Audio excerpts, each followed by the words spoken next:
السلام عليكم ورحمة الله تعالى وبركاته. الحمد لله الذي أنعم علينا بالازدهار. أشهد أن لا إله إلا الله وحده لا شريك له شهادة الافتخار. وأشهد أن سيدنا محمدا عبده ورسوله شهادة الابتهار. صلى الله وسلم على سيدنا محمد وعلى آله وصحبه بالجود والادخار. ഈ മനോഹരമായ സദസ്സ് എല്ലാ അർത്ഥത്തിലും സന്തോഷമുള്ള സദസ്സായി സ്വീകരിക്കട്ടെ. ഈ സന്തോഷത്തിൻ്റെ ഭാഗമായി ഒരു സാന്നിധ്യം അറിയിക്കാൻ വേണ്ടി മാത്രം വന്നതാണ്. അല്ലാഹു സുബ്ഹാനഹു വ തആല ഈ ഒരു സദസ്സ് കൊണ്ട്, സംഗമം കൊണ്ട് പ്രബോധന ജീവിതത്തിൽ ഉപകരിക്കുന്ന ഒരുപാട് എനർജികൾ, ഊർജം സംഭരിക്കാൻ അല്ലാഹു തആല തൗഫീഖ് തരട്ടെ.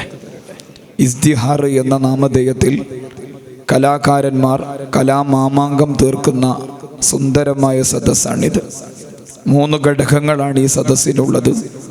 ഒന്നാമത്തേത്, പകലന്തിയോളം ക്ലാസുകൾ കഴിഞ്ഞ് 1-ാം ദർസും 2-ാം ദർസും കഴിഞ്ഞ് കിട്ടുന്ന സമയം ഉപയോഗപ്പെടുത്തി കഠിനാധ്വാനം ചെയ്തുകൊണ്ടിരിക്കുന്ന, ഇസ്തിഹാറിനെ പുഷ്കലമാക്കാൻ വേണ്ടി പ്രവർത്തിച്ചു കൊണ്ടിരിക്കുന്ന സംഘാടകർ. രണ്ടാമത്തേത്, ആ സംഘാടകർ ഏൽപ്പിക്കുന്ന കലാവിഭവങ്ങളെ ഏറ്റെടുത്ത് അത് കഴിവിൻ്റെ പരമാവധി വേദിയിൽ സമർപ്പിച്ച് അരങ്ങു തകർക്കാൻ വേണ്ടി കാത്തിരിക്കുന്ന കലാകാരന്മാർ. മൂന്നാമത്തേത്, സംഘാടകർക്ക് വിധേയപ്പെട്ട് കലാകാരന്മാരെ സന്തോഷിപ്പിച്ച് നല്ല ശ്രോതാക്കളായി കലകൾ ഓരോന്നും വീക്ഷിച്ചു കൊണ്ടിരിക്കുന്ന ശ്രോതാക്കൾ. ഈ 3 ഘടകങ്ങളും അവരവരുടെ ഉത്തരവാദിത്വം നിർവഹിക്കുമ്പോഴേ ഇസ്തിഹാർ കൊണ്ട് നമ്മൾ ഉദ്ദേശിക്കുന്ന ലക്ഷ്യം നിറവേറുകയുള്ളൂ.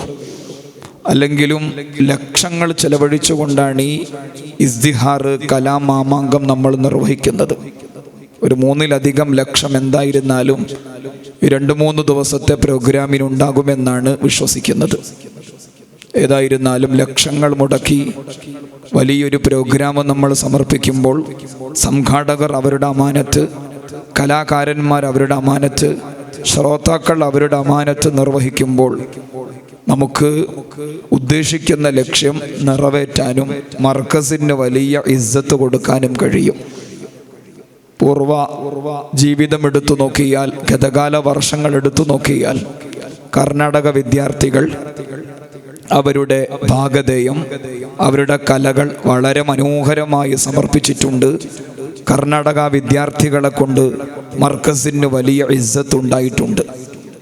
അഥവാ പുറമേ നിന്നുള്ള സംഭാവനകളും അകത്തു നിന്നുള്ള ഭാവനകളും സംഗമിക്കുമ്പോൾ മർക്കസ് ഒരു സംഭവമായി തീരുന്നു എന്ന് പറയേണ്ടതില്ല.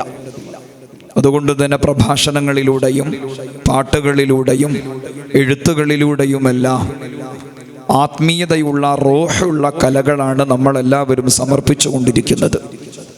കലാവേദികളെ കൊണ്ട് 2 കാര്യങ്ങളാണ് നമ്മൾ ലക്ഷ്യം വെക്കുന്നത്. ഒന്നാമത്തേത്, എപ്പോഴും പഠിച്ചുകൊണ്ടിരിക്കുന്ന, മുഴു സമയവും മുത്താല ചെയ്തുകൊണ്ടിരിക്കുന്ന, എല്ലാ സമയവും വായനകളിലായി, പഠനങ്ങളിലായി, എഴുത്തുകളിലായി സമയം ചെലവഴിച്ചു കൊണ്ടിരിക്കുന്ന വിദ്യാർത്ഥി സമൂഹത്തിന് ചടപ്പും മടുപ്പും ബോർഡംനെസ്സും ഉണ്ടാകുന്നത് സ്വാഭാവികമാണ്. അപ്പോൾ ആ ചടപ്പിൽ നിന്ന്, മടുപ്പിൽ നിന്ന് രക്ഷപ്പെടാൻ പാട്ടുകൾ, പ്രഭാഷണങ്ങൾ നിർവഹിക്കുന്നത് അത് സുന്നത്തിൻ്റെ ഭാഗമാണ്. നബി സല്ലല്ലാഹു അലൈഹി വസല്ലമ തങ്ങൾ പറഞ്ഞിട്ടുണ്ട്, ഇൽഹു വൽഅബു ഫഇന്നി അക്റഹു അൻ അറാ ഫീകും ഗില്ല. നിങ്ങൾ കളിക്കണം, വിനോദിക്കണം, കലകളിൽ ഏർപ്പെടണം. ദീനിലെ കാർക്കശ്യം ഞാൻ വെറുക്കുന്നു, മതത്തിലെ കാർക്കശ്യം ഞാൻ ഇഷ്ടപ്പെടുന്നില്ല. അബ്ദുല്ലാഹി ഇബ്നു മസ്ഊദ് റളിയല്ലാഹു അൻഹുവിൻ്റെയും അലി ഇബ്നു അബി ത്വാലിബ് റളിയല്ലാഹു അൻഹുവിൻ്റെയും എല്ലാം വാക്ക് കാണാം. അഥവാ ഹദീസ് പറഞ്ഞ് ഖുർആൻ ആയത്ത് വിശദീകരിച്ച് സദസ്സ് നീളുമ്പോൾ അവർ പറയും, ഇനി അല്പം കഥകളാവാം, ഇനി അല്പം പാട്ടുകളാവാം. കാരണം വിരക്തി പൂണ്ട മനസ്സാണോ അതേ തുടർന്ന് കണ്ണ് അന്ധമായി പോകും. അഥവാ ചടപ്പും മടുപ്പും ബോർഡംനെസ്സും വന്നാൽ കണ്ണിനെ ബാധിക്കും, അഥവാ വിജ്ഞാനം സംഭരിക്കുന്നതിന് അത് തടസ്സമാകും. അതുകൊണ്ട് ഈ സദസ്സ് കൊണ്ട് ലക്ഷ്യം വെക്കുന്നത് ഒന്നാമതായി ഒരു ഊർജ്ജസ്വലത, ഒരു എനർജി നമുക്ക് ലഭിക്കാനാണ് ഒന്നാമതായി. രണ്ടാമതായി മറ്റുള്ള കലാകാരന്മാരുടെ കലാപ്രകടനങ്ങൾ കണ്ട് നമുക്ക് നമ്മെ വിലയിരുത്താൻ കഴിയണം. അഥവാ നമ്മുടെ ജൂനിയർ ശരീഅത്ത് വിദ്യാർത്ഥികൾ അവരുടെ കലാമാമാങ്ക വേദിക്ക് പേരിട്ടിരിക്കുന്നത് ഹറക്കത്ത് എന്നാണ്. ഉറുദു വിദ്യാർത്ഥികൾ അവരുടെ കലാമാമാങ്ക വേദിക്ക് പേരിട്ടിരിക്കുന്നത് സിബാഖ് എന്നാണ്. മൊത്തത്തിൽ എല്ലാവരെയും ഉൾക്കൊണ്ടുകൊണ്ട് ഖാഫ്, ഒരുപാട് ആശയ തലങ്ങളുള്ള ഖാഫ് എന്നാണ് മൊത്തത്തിന് പേരിട്ടിരിക്കുന്നത്. അതിൽ കൂടുതൽ ഹൃദയസ്പൃക്കായ ഒരു നാമമാണ് നമ്മുടെ ജൂനിയർ ശരീഅത്തിലെ നമ്മുടെ ജൂനിയർ വിദ്യാർത്ഥികളുടെ ഹറക്കത്ത് എന്ന ആ ഒരു പ്രോഗ്രാമിൻ്റെ നാമം.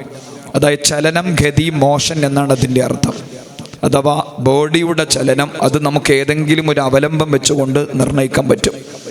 ഈ ലോകത്തുള്ള വസ്തുക്കളെല്ലാം ചലിച്ചുകൊണ്ടിരിക്കുന്ന വസ്തുക്കളുടെ ചലനം നമുക്ക് മനസ്സിലാകുന്നത് ഏതെങ്കിലും ഒരു അവലംബത്തിലേക്ക് ചേർത്തുകൊണ്ടാണ്. ഇത് ബോഡിയുടെ മോഷനാണ്, ഗതി ചലനമാണ്. ആത്മാവിൻ്റെ ചലനം നമുക്ക് മനസ്സിലാക്കാൻ കഴിയുന്നത് എങ്ങനെയാണ്?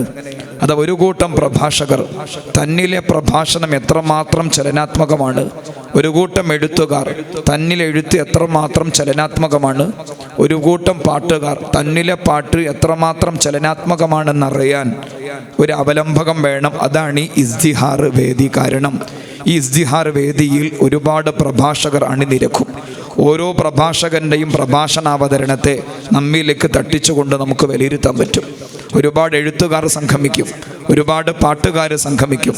കലാപ്രകടനങ്ങൾ ഒഴുകുന്ന വേദിയാണിത്. അതുകൊണ്ട് തന്നെ ആ കലയിൽ നിന്ന് നമ്മുടെ കല എത്രത്തോളം വളർന്നിട്ടുണ്ട്, അതല്ല എത്രത്തോളം തളർന്നിട്ടുണ്ട്, അത് സക്രിയമാകുന്നുണ്ടോ നിഷ്ക്രിയമാകുന്നുണ്ടോ, ആക്റ്റീവാണോ ഡിയാക്റ്റീവാണോ നമുക്ക് വിലയിരുത്താൻ പറ്റും. അതുകൊണ്ട് തന്നെ സംഘാടകർ അവരുടെ ഉത്തരവാദിത്വം നിർവഹിക്കണം, കലാകാരന്മാരുടെ ഉത്തരവാദിത്വം നിർവഹിക്കണം. സർവോപരി ശ്രോതാക്കളായ നിങ്ങളാണ് കലാകാരന്മാരെ കൂടുതൽ വളർത്തുന്നത്. കാരണം ശ്രോതാക്കളെയാണ് പറയുന്നവർ പലപ്പോഴും ശ്രദ്ധിക്കുക.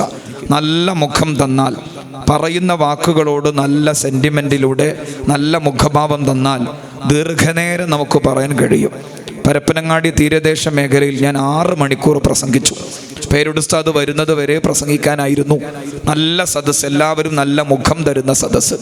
അതുകൊണ്ട് ഇവിടെ നമ്മുടെ കലാകാരന്മാർ പാട്ട് പാടുമ്പോൾ, പ്രസംഗിക്കുമ്പോൾ, കലാപ്രകടനങ്ങൾ നിർവഹിക്കുമ്പോൾ അവർക്ക് നല്ല മുഖം കൊടുക്കുക എന്നത്, നല്ല ശ്രോതാക്കളാവുക എന്നത് സുന്നത്തിൻ്റെ ഭാഗമാണ്. ശത്രു കിങ്കരന്മാരും ബദ്ധവൈരികൾ വന്നപ്പോൾ പോലും നബി സല്ലല്ലാഹു അലൈഹി വസല്ലമ തങ്ങൾ നന്നായി മുഖം കൊടുത്തു, ചെവി കൊടുത്തു. ഉത്ബത്ത് ബിൻ റബീഅ എന്ന ബദ്ധവൈരി, ശത്രു കിങ്കരൻ, എനമി ഓഫ് ദ ഇസ്ലാം, നബി സല്ലല്ലാഹു അലൈഹി വസല്ലമ തങ്ങളുടെ അരികിലേക്ക് വന്നു. എന്നിട്ട് പറഞ്ഞു, എനിക്ക് ചില കാര്യങ്ങൾ പറയാനുണ്ട്. മുത്തുനബി പറഞ്ഞു, ഖുൽ ഇസ്മഅ, പറഞ്ഞോളൂ, ഞാൻ എല്ലാം കേട്ടോളാം. സുഖമുള്ള കാര്യങ്ങളല്ല പറയാൻ പോകുന്നത് എന്ന് ഉറപ്പാണ്. അസുഖകരമായ കാര്യങ്ങളാണ് പറയാൻ തുനിയുന്നത് എന്നറിഞ്ഞിട്ടും നബി സല്ലല്ലാഹു അലൈഹി വസല്ലമ തങ്ങൾ ദീർഘനേരം ഉത്ബത്ത് ബിൻ റബീഅക്ക് നന്നായി ചെവി കൊടുത്തു.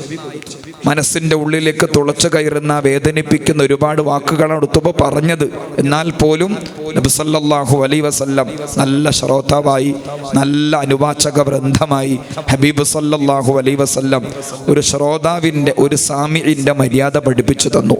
അതുകൊണ്ട് പ്രഭാഷകർക്ക് പ്രഭാഷണത്തോട് താല്പര്യമുണ്ടാകും, സ്വാഭാവികം.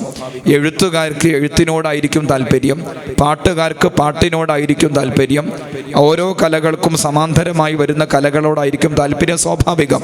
എന്നാൽ പോലും ഒരു പ്രഭാഷകനെ വളർത്തേണ്ട വലിയ ബാധ്യത നമുക്കുണ്ട്. എഴുത്തുകാരനെ വളർത്തേണ്ട ബാധ്യത നമുക്കുണ്ട്. അതുകൊണ്ട് നമുക്ക് പറ്റാത്ത കലകളാണ് പ്രകടിപ്പിക്കുന്നതെങ്കിൽ പോലും അതിന് നമ്മുടെ മുഖം കൊണ്ട്, നല്ല ഒരു ഭാവപ്രകടനം കൊണ്ട് അവരിലെ കലാകാരന്മാരെ വളർത്തുന്ന വലിയ ദൗത്യം നമ്മുടെ മക്കളെല്ലാവരും നിർവഹിക്കണമെന്ന് ശ്രോതാക്കളോട് വലിയ ഉത്തരവാദിത്വത്തിൻ്റെ ഒരു അമാനത്ത് കേൾപ്പിക്കുകയാണ്. അല്ലാഹു സുബ്ഹാനഹു വ തആല ദീനിന് ഉപകരിക്കുന്ന രൂപത്തിൽ എല്ലാ കാര്യങ്ങളും നിർവഹിക്കാൻ അല്ലാഹു തആല തൗഫീഖ് തരട്ടെ. ഇസ്ലാമിൽ കലകൾക്ക് വലിയ പ്രാധാന്യമുണ്ട്. ഞാൻ വാക്കുകൾ പെരുപ്പിക്കുന്നില്ല. നബി സല്ലല്ലാഹു അലൈഹി വസല്ലമ തങ്ങൾ പ്രഭാഷണം നന്നായി പറഞ്ഞിട്ടുണ്ട്, കേട്ടിട്ടുണ്ട്, പറയാൻ ആവശ്യപ്പെട്ടിട്ടുമുണ്ട്. ഒക്കാല് ചന്ത എന്ന ചന്ത നിങ്ങൾക്ക് എല്ലാവർക്കും അറിയാം. മക്ക മുക്കറമയിലെ കലാവിരുന്നൊരുക്കുന്ന, പാട്ട് സമർപ്പിക്കപ്പെടുന്ന, പ്രഭാഷണങ്ങൾ വിരിയുന്ന ഒരു കലാമാമാങ്ക വേദിയാണ് മക്കയിലെ ഉക്കാദ് ചന്ത.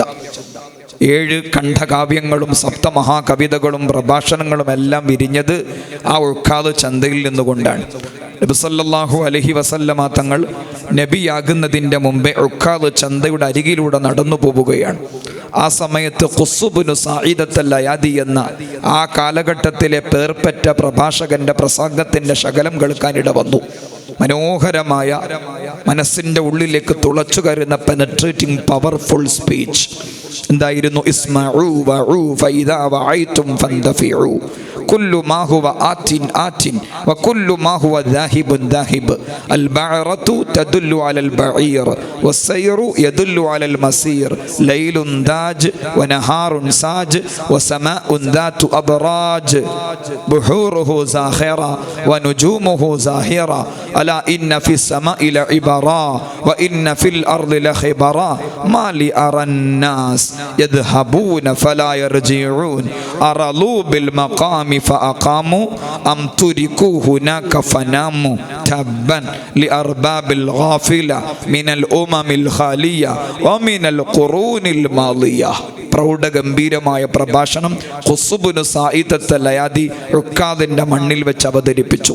നബി സല്ലല്ലാഹു അലൈഹി വസല്ലമ തങ്ങളത് കേൾക്കാനിട വന്നു.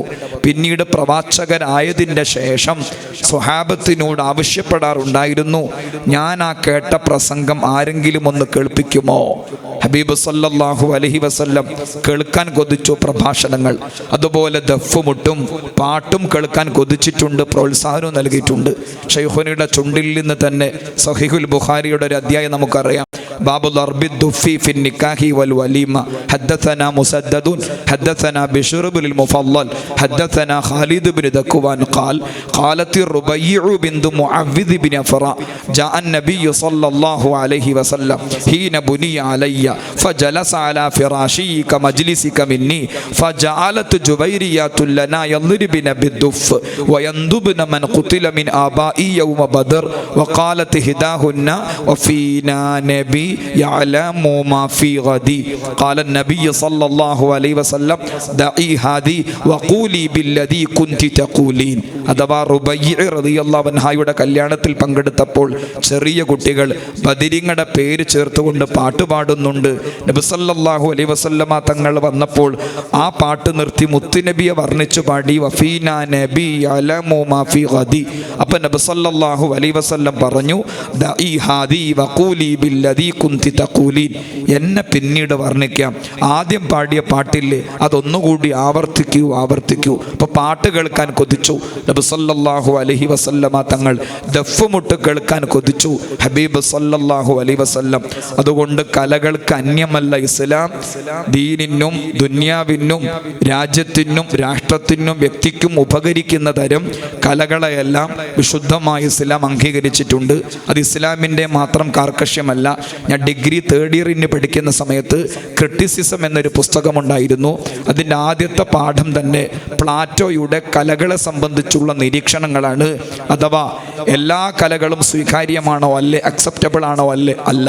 പ്ലാറ്റോയുടെ വീക്ഷണത്തിൽ രാജ്യത്തിനും വ്യക്തിക്കും ഉപകരിക്കുന്ന ക്ഷേമാശ്വര്യം നിർവഹിക്കുന്ന കലകൾ മാത്രമാണ് സ്വീകാര്യം. എന്നിട്ട് അദ്ദേഹം കലകൾ സ്വീകരിക്കപ്പെടാനും കലകൾ പ്രവൃത്തി പ്രാപിക്കാനും അത് വൈപുല്യം പ്രാപിക്കാനും വേണ്ട 4 ഘടകങ്ങളും പറഞ്ഞു തന്നു. എന്താണ് കല എന്നറിയണം, നന്നായി വായിക്കണം, കലയുടെ പ്രകൃതിപരമായ ക്രമം അറിയണം, വ്യക്തിയുടെ മനഃശാസ്ത്രവും നന്നായി പഠിക്കണം. ഇങ്ങനെ കലകൾക്ക് വേണ്ട, കലാകാരന്മാർക്ക് വേണ്ട 4 ഘടകങ്ങളും പഠിപ്പിച്ചു തന്നു. അതിൽ പ്രധാനപ്പെട്ടതാണ് നന്നായി വായിക്കണം. എത്രമാത്രം വായിക്കുന്നുവോ അത്രമേൽ നമ്മളിലെ കലാകാരന്മാർ, എഴുത്തുകാരനാവട്ടെ പ്രഭാഷകനാവട്ടെ, അത് പുറത്തേക്ക് വരും. അല്ലാഹു സുബ്ഹാനഹു വ തആല ഈ വർഷത്തെ ഇസ്തിഹാറിൻ്റെ വിഭവ സമർപ്പണങ്ങൾ എക്കാലത്തും ഓർമ്മിക്കാവുന്ന ഒരു വലിയ ഊർജ സംഭരണിയായി അല്ലാഹു സുബ്ഹാനഹു വ തആല സ്വീകരിക്കട്ടെ. എല്ലാ സന്തോഷങ്ങളും ഹൃദയത്തിൻ്റെ ഉള്ളിൽ നിന്ന് നിങ്ങളുടെ മുമ്പിൽ സമർപ്പിക്കുന്നു. വാഖിറു ദഅവാന അനിൽ ഹംദുലില്ലാഹി റബ്ബിൽ ആലമീൻ. അസ്സലാമു അലൈക്കും വറഹ്മത്തുള്ളാഹി തആല വബറകാതുഹു.